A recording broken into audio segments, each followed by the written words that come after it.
Nazalaki na ba problème opesaki ba solution.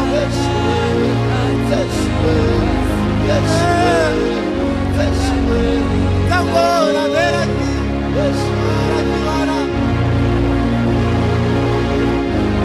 Merci parce que tu as toujours été là pour nous. Tu as toujours été là pour moi. Tu as toujours été là pour nous, Seigneur. Tu es cet ami fidèle. Voilà pourquoi nous voulons ce matin t'acclamer encore. Ami fidèle, nous voulons pousser des cris de joie en ton honneur. Ami fidèle, nous voulons t'acclamer fort. Ami fidèle, ami fidèle, ami fidèle, ami fidèle, ami fidèle, ami fidèle, ami fidèle, ami fidèle, ami fidèle, ami fidèle, ami fidèle, ami fidèle. Merci. Tu es notre ami fidèle.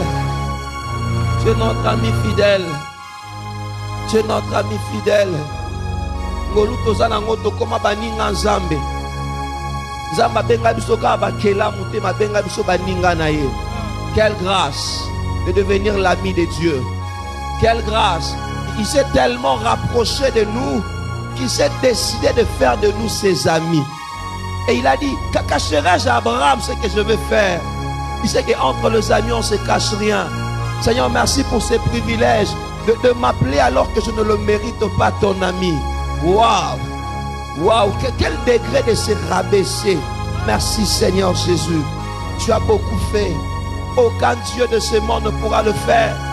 Aucun Dieu de ce monde ne peut se rabaisser vers sa créature. Mais toi, tu l'as fait. Toi, tu l'as fait. Toi, tu l'as fait pour me sauver, pour me délivrer. Quel degré, quelle dose d'amour. Merci. Te bénissant. Que l'honneur et la gloire te reviennent. Au nom de Jésus. Amen. Alléluia. Alléluia. Quelqu'un peut acclamer pour Jésus, notre ami fidèle. J'aimerais te dire, tu as un ami fidèle.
Ami fidèle, parle-nous encore ce matin.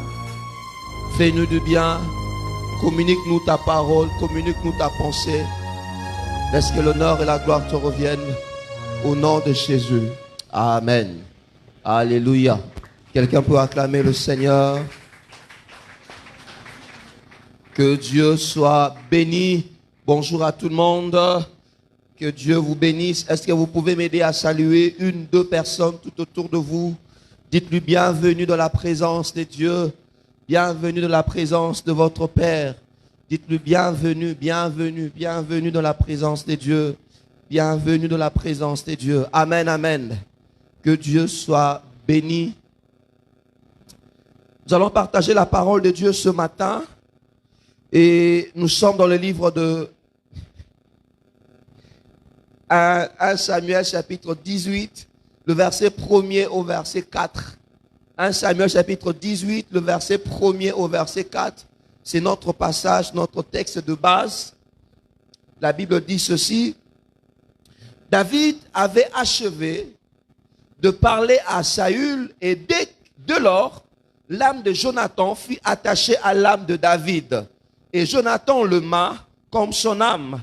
Ces mêmes jours, Saül retint David et ne le laissa pas retourner dans la maison de son père. Jonathan fit alliance avec David parce qu'il l'aimait comme son âme. Il ôta le manteau qu'il portait pour le donner à David et lui donna ce vêtement, même son épée, son arc et sa ceinture. Je vais revenir sur le verset 3. Jonathan fit alliance avec David parce qu'il l'aimait comme son âme. Il ôta son manteau, ce qu'il avait de précieux. Il donna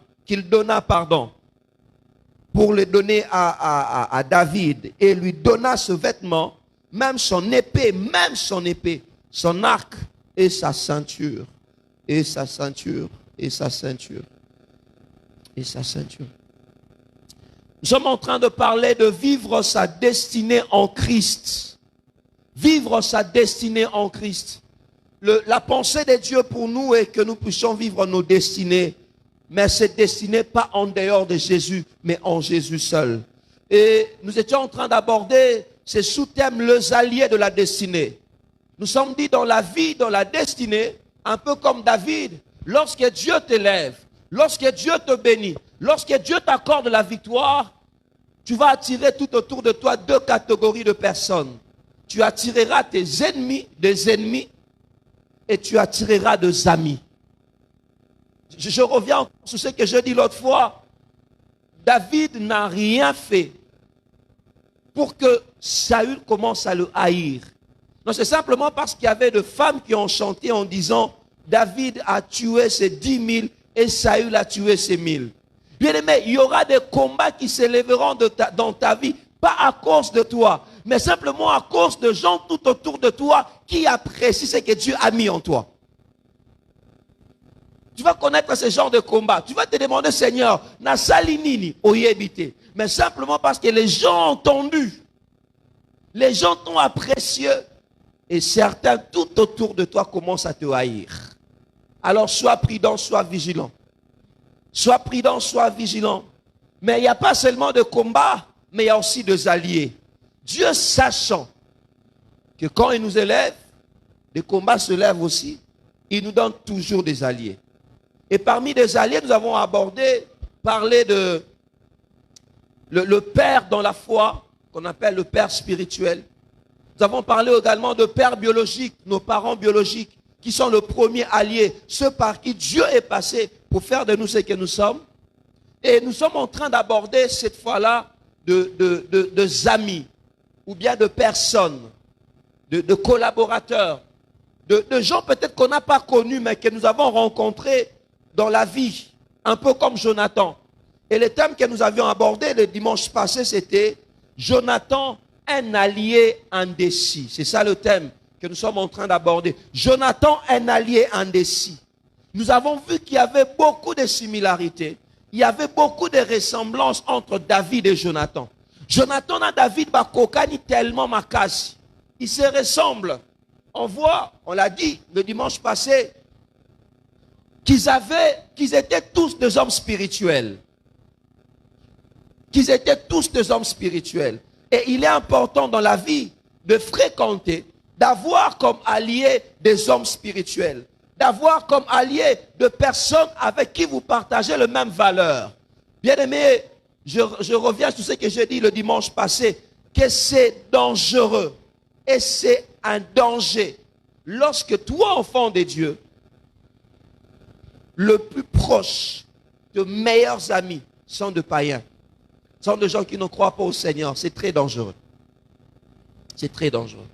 Parce que lorsque toi, tu essaieras d'évoluer avec le Seigneur, et ils vont te ramener vers le bas. Lorsque toi, tu vas essayer de monter, ils vont t'attirer vers le bas. Voilà pourquoi tu dois chercher des hommes spirituels.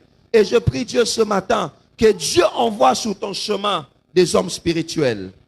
Des hommes spirituels. Des hommes spirituels. Nous avons également dit que Jonathan, comme David, avait des ennemis communs. Jonathan, comme David, avait des ennemis communs. Et ses ennemis, c'était des Philistins. De la même que Jonathan s'était dressé contre des Philistins, on le voit aussi avec David. Il est important dans la vie d'avoir des alliés, d'avoir des amis avec qui vous avez la même vision, avec qui vous avez les mêmes aspirations, avec qui vous avez le même combat, avec qui vous avez le même défi. Rassure-toi que les gens qui t'entourent, que les gens qui font partie de ta ceinture, comme on l'appelle, sont de personnes avec qui vous partagez la même vision. Et troisièmement, nous avons dit, Jonathan, comme David, connaissait la valeur des alliances, la valeur de l'alliance avec Dieu. Jonathan n'était pas un peureux, Jonathan n'était pas un craintif, Jonathan n'était pas un dubitatif. Jonathan a quitté Moutarobanga Banga. C'est important dans la vie. Il y a tout autour de toi des gens qui ne sont pas des peureux. Si tu es toujours entouré de peureux, ils vont te communiquer la peur.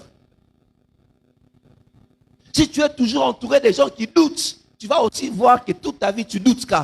Mais si même quand tu doutes, celui que Dieu a mis à tes côtés te dit, vas-y, fonçons, ça va marcher. Tu vas te rendre compte que tu réussiras aussi. Que Dieu t'envoie des gens avec qui tu partages les mêmes valeurs. Que Dieu partage des gens, te donne des gens qui savent ce qu'ils sont. Nous avons aussi dit, Jonathan comme David étaient des hommes de foi. Jonathan est un homme de foi. Il était seul, mais il s'est dressé contre une multitude de Philistins. Et j'aime ce qu'il a partagé. Il dit, Dieu n'est-il pas capable de donner la victoire avec peu comme avec beaucoup? Waouh, j'aime cette confession de foi. Frères et sœurs, Dieu est capable de donner la victoire avec peu comme avec beaucoup. Un jour, on va y revenir. Jonathan, un homme de foi. Que Dieu fasse de nous des hommes de foi. Et nous voulons continuer aujourd'hui pour revenir sur 1 Samuel 18. Lorsque Jonathan et David deviennent des amis, parmi les actes que Jonathan a posés, la Bible dit qu'il a pris son manteau. Il a pris ses armes. Il a donné à David. Il y a beaucoup de vérités que nous pouvons tirer par rapport à ce passage. Et avant d'y aller, nous voulons corriger une chose aussi. Il arrive que ceux-là qui justifient leur homosexualité disent que Jonathan et David étaient des homosexuels. Peut-être que vous ne l'avez pas entendu, mais c'est ce qu'ils disent. Ils disent, mais allez voir dans votre Bible. Est-ce qu'on ne dit pas que l'amour de David et Jonathan était plus que l'amour des femmes? Frères et sœurs, est-ce que de personnes qui étaient des homosexuels, entre guillemets, pouvaient autant défendre les valeurs de Dieu? Je ne pense pas. Je ne pense pas. L'homme cherche toujours à se justifier, même à trouver dans la Bible. De toutes les manières, même les féticheurs aussi utilisent des Bibles. Loin de là, ce n'était même pas ça. On voulait simplement dire qu'ils étaient des amis. Ils étaient des amis très proches. Est-ce qu'il ne peut pas arriver que quelqu'un, vous êtes de même sexe, des amis, et vous êtes tellement proches, vous partagez de tout. Il n'y a rien d'homosexualité. Sinon, la Bible s'est contredit. Parce que la même Bible refuse l'homosexualité. Amen, amen. Alléluia. Or, la Bible ne peut jamais se contredire. Dieu ne peut pas se contredire. Revenons. La première chose que nous voulons partager aujourd'hui, Jonathan était un allié prêt à se sacrifier pour David. Jonathan était un allié prêt à se sacrifier pour David. Bien-aimé, le verset 4 du chapitre 18 dit ceci.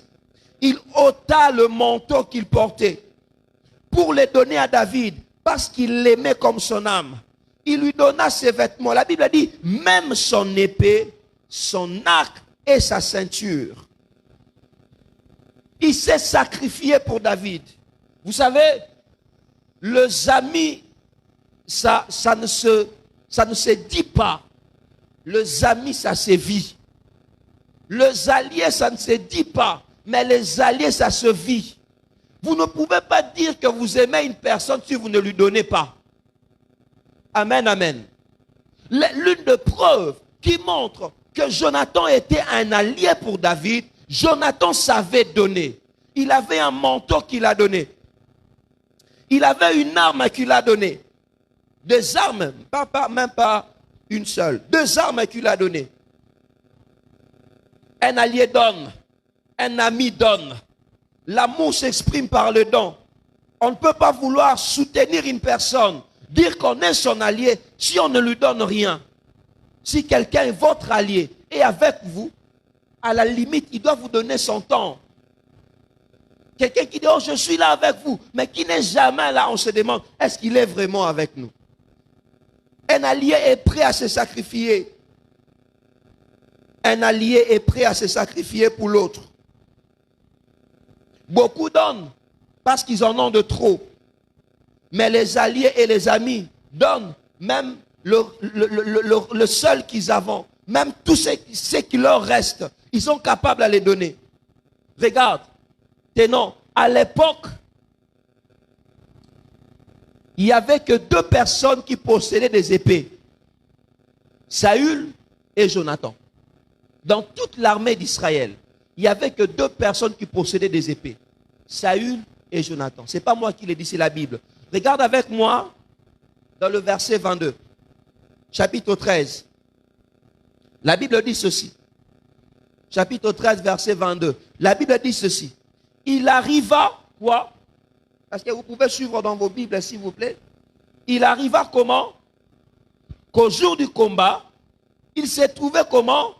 Ni épée, ni lance entre les mains de tout le peuple qui était avec Saül et Jonathan.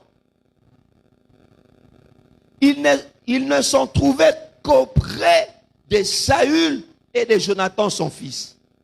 Ce que Jonathan donne à David, c'est tout ce qu'il avait.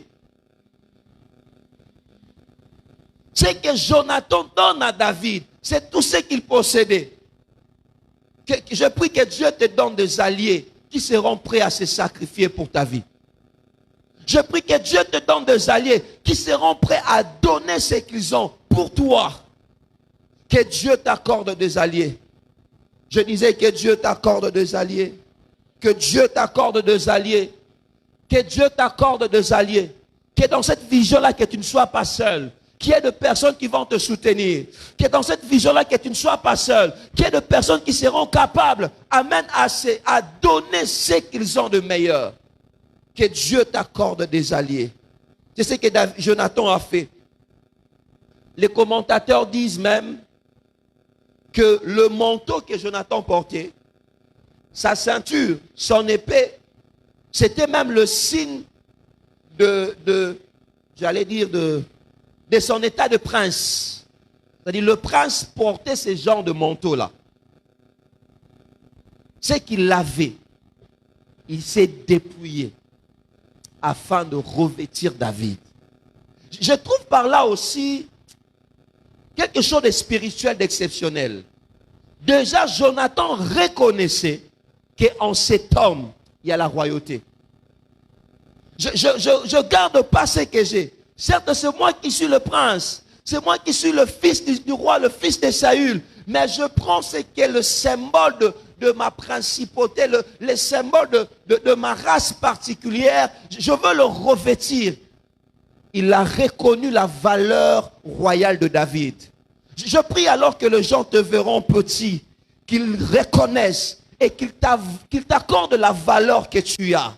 Je prie que Dieu te donne des gens qui te reconnaissent pas par rapport à ce que tu es maintenant, mais qui savent qu'il y a une valeur en toi, qui a une valeur, qui a une mine de trésors en toi qui va exploser un jour. Des gens qui se disent non, ce garçon-là est particulier, cette fille est particulière. Je ne le respecte pas par rapport à ce qu'il est aujourd'hui, mais je le respecte par rapport à ce qu'il deviendra demain. Je sais que demain il deviendra une grande personne. Aujourd'hui peut-être, aujourd'hui il est fils de berger. Aujourd'hui son père c'est un berger. Moi mon père c'est un roi. Aujourd'hui moi je suis un prince. Son père n'a jamais été roi. Mais je ne le respecte pas par rapport à ce qu'il est aujourd'hui, à l'odeur de troupeau qu'il dégage. Mais je le respecte par rapport à l'odeur de l'onction royale. Il est roi, je le respecte par rapport à cela. Que Dieu t'envoie des gens qui reconnaîtront ta valeur. Que Dieu t'envoie des gens qui ne vont pas te respecter sur base de ce que tu es maintenant, mais sur base de ce que tu seras demain. On le voit avec Jésus.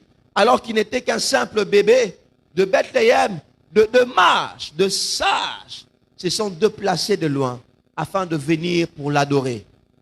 On le voit encore avec Jésus. Quand Marie et Joseph venaient le présenter au temple de Jérusalem, Siméon a vu, il a reconnu que dans ces bébés-là, s'est caché le roi de rois et le seigneur des seigneurs. Père, envoie-nous des gens qui connaissent notre valeur, qui savent ce que nous sommes. Pas par rapport à ce que nous traversons aujourd'hui, mais par rapport à ce que nous serons demain. Que Dieu te donne ce genre de personnes. Je prie que Dieu mette sur ton chemin de Jonathan. Que Dieu mette sur ton chemin de personnes qui diront non, ça c'est une mine d'or. C'est une mine de trésors inexploitée. Un jour, quand ça sera exploité, beaucoup de gens seront bénis. Que Dieu t'envoie des gens qui reconnaîtront ta valeur. Je le dis encore et je le prie ce matin. Que Dieu t'envoie des gens qui reconnaîtront ta valeur. Qui reconnaîtront ta valeur. C'est ce que Jonathan a fait. Il s'est dépouillé de son manteau. Il s'est dépouillé de ce qu'il représentait, même son état de prince, afin de revêtir David. Afin de revêtir David. Il y a autre chose, toujours au travers de ces gestes qu'a posé Jonathan. Il y a un adage qui dit, aimer, c'est avoir quelqu'un pour qui mourir. Quand vous avez quelqu'un que vous aimez, c'est-à-dire vous êtes prêt à vous sacrifier, à vous donner pour lui. Un auteur latin a dit ceci. Pourquoi est-ce que je prends un ami afin d'avoir pour qui mourir, d'avoir qui suivre en exil, de qui sauver les jours, s'il est faux, aux dépens de mien. C'est Sénèque. Cet auteur s'appelle Sénèque. Il dit, pourquoi est-ce que je prends un ami? Je vais dire, contextualiser pour dire, pourquoi est-ce que j'aurai un allié? C'est simplement afin d'avoir pour qui mourir, afin d'avoir qui suivre en exil et de qui sauver les jours, s'il est faux, aux dépens de mien. Aujourd'hui, l'amitié n'a plus sa valeur. Aujourd'hui, les alliés, le vrai, n'existe plus. Mes frères et sœurs, laisse-moi te dire, même si les hommes ne sont plus loyaux, mais il y a un ami fidèle qui sera toujours loyal pour nous.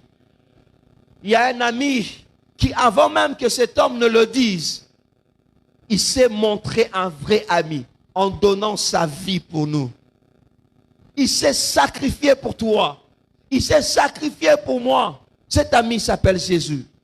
Si les amis de ce monde t'ont déçu, il y a un ami qui ne te décevra jamais. Il s'appelle Jésus. Si les amis de ce monde t'ont fait couler de larmes, il y a un ami qui est à la croix, au jardin de Gethsemane, a pleuré afin que toi tu sois dans la joie. Tu as un ami fidèle qui s'appelle Jésus. Tu as un ami fidèle qui ne va jamais te laisser. Cet ami s'appelle Jésus. Il est tellement fidèle. Il est tellement bon. Vous savez, on va essayer de le comprendre de cette manière. Généralement, les gens d'une même catégorie se fréquentent, n'est-ce pas? Les gens d'une même catégorie n'ont que les amis de cette catégorie-là. Les gens d'une certaine classe n'ont que les amis de cette classe-là. Le bourgeois se font des amis entre eux. Les modestes se font des amis aussi entre eux.